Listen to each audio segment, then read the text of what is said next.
This is Real News Media TV, coverage you can trust. Please like, share, subscribe, and hit the notification bell. Select all for daily news updates.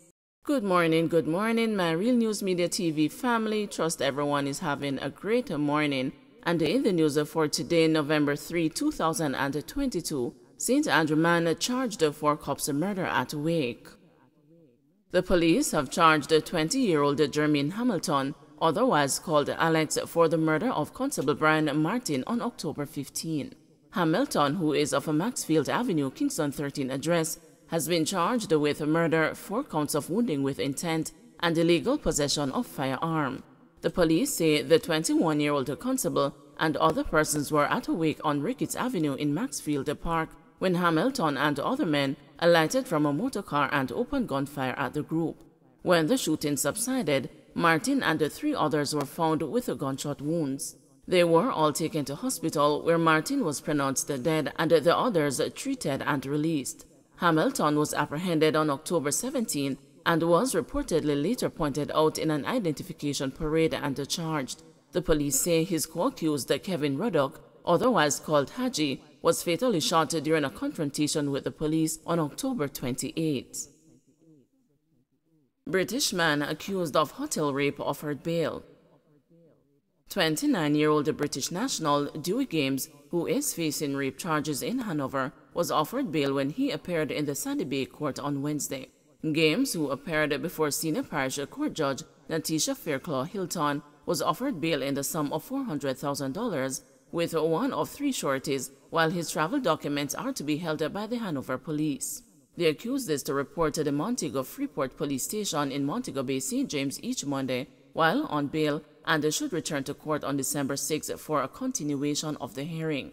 Games, who hails from South Wales in the United Kingdom, was charged after a female guest at a Hanover hotel, at which he was also staying, accused him of having sexual intercourse with her against her will. According to police reports, at about 8 p.m. on October 25, the complainant was at the pool of the hotel when she asked Games and his wife to lend her a phone charger. Games offered to assist but insisted on taking the phone charger to her hotel room. The report said that upon reaching the room, the accused said that he wanted some coffee and then pushed the complainant onto the bed and sexually assaulted her. A report was subsequently made to the Hanover police and the accused was pointed out during an identification parade and subsequently charged. While there are not many reports of sexual assault at hotel properties, alleged incidents in which the accused are visitors are even more rare. The last such report in Hanover was about 3 years ago at a Negril property, which resulted in 2 brothers from a North American country being arrested and charged. The case was eventually dismissed after the complainant left the island and did not return for the trial after a few mentioned dates. Cop kills alleged gunman in attempted holdup.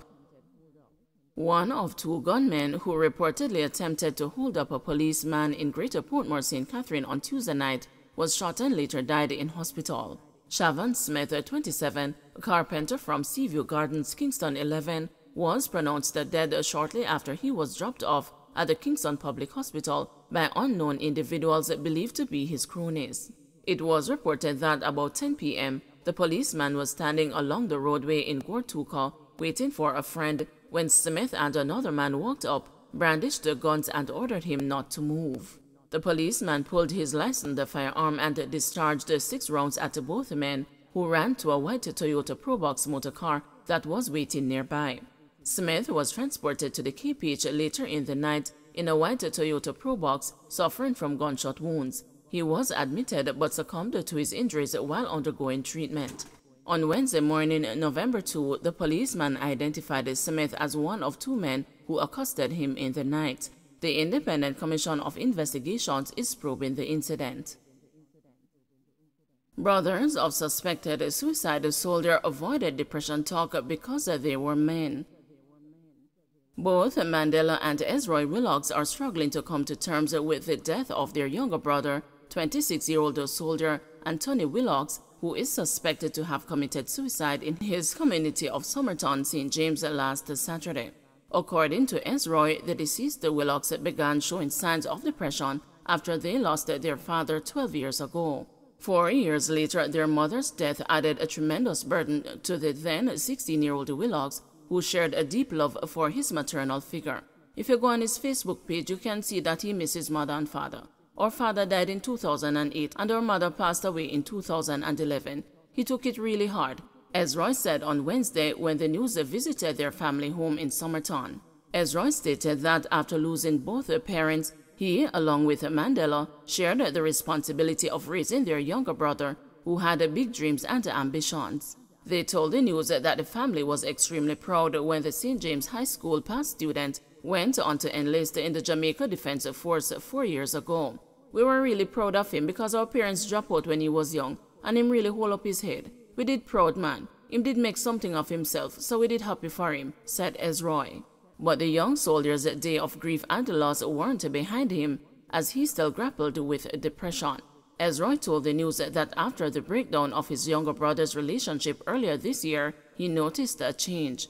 Me know say after the breakup with his ex-girlfriend, which happened about August, me noticed there was a change in him. Him always looked down, he wasn't himself, and he always looked sad, he said. He was always sad, Ezroy added before his voice trailed off. Though recognizing that his brother was once again struggling with loss, Ezroy admitted that the conversation never came up because we are man, so we not talk about that. No, me never really talk to him about it because you know how the army turn. Work can be stressing sometimes, so me never want to add more stress, Ezroy explained. For Mandela, the eldest of the Willocks brothers, the image of his brother hanging by a rope inside their family's abandoned house refuses to leave his mind. He was the one who found the Willocks' body on Saturday night. Mandela said after being alerted that the now deceased Willocks had sent a video of a rope tied around his neck to his ex-girlfriend, he recognized the house and immediately ran in its direction. He was too late. I go find him, and right now me I go through a tough time because him just in my head. I just him me I think about from Saturday, Mandela said as he fought back tears. He continued, when me get the message from the ex-girlfriend and me see her up at the house, me run go up there and the door was locked. Me have to kick off the door and me go in there and see him. Me call him, but him did done gone. Me have to run out and start ball.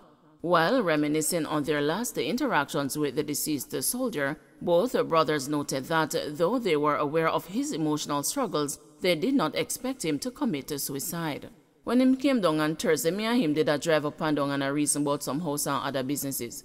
Him tell me about his apartment and say him a go left the key with me. Me and him always a reason about things where we want to do, said Ezroy. The three of us had plans for the future. We had businesses that we wanted to do. He started an online business where him sell watch and key rings. We were close. This really come to me as a shocker because me can't believe say him really do that, Mandela added. Ezroy said he last saw the deceased soldier on the morning of the day he was found dead. I saw him when he came to leave the keys to his apartment with me. Him tell me say him soon come back. In the night now, me look in the bag and me see the key. That time I realized say him never come back for it. So me think maybe him gone back to camp. It's shocking if you really know say me see him the same day before him hung himself, he said. Describing their younger brother as extremely quiet and jovial, Mandela told the news that he has been experiencing difficulties in coping with his death. I just him upon my brain. I just him me I think about. Right now me I go through a hard time, but me have to try to be strong, he said. Members of the JDF visited the family's home in Somerton on Wednesday to offer condolence and prayers. It is believed that the deceased soldier updated his Facebook bio on Saturday morning before committing suicide, the brothers stated. It now says, rest in heaven, Mom and Dad. I'll be seeing the both of you soon, Ezroy said. Opposition calls for financial support for those affected by St. Thomas Road work. The parliamentary opposition has called for the government to provide immediate financial assistance to businesses and people affected by what they say is the terrible road situation in St. Thomas.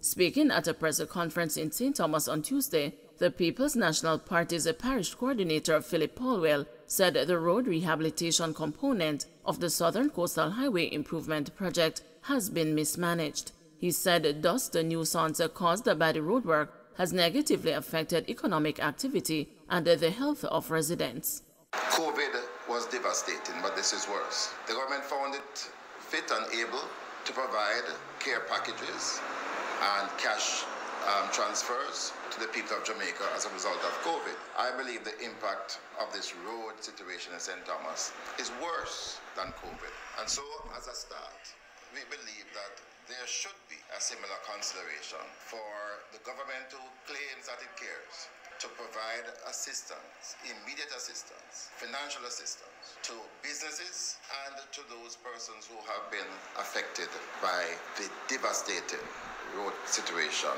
We are going to be doing our assessment.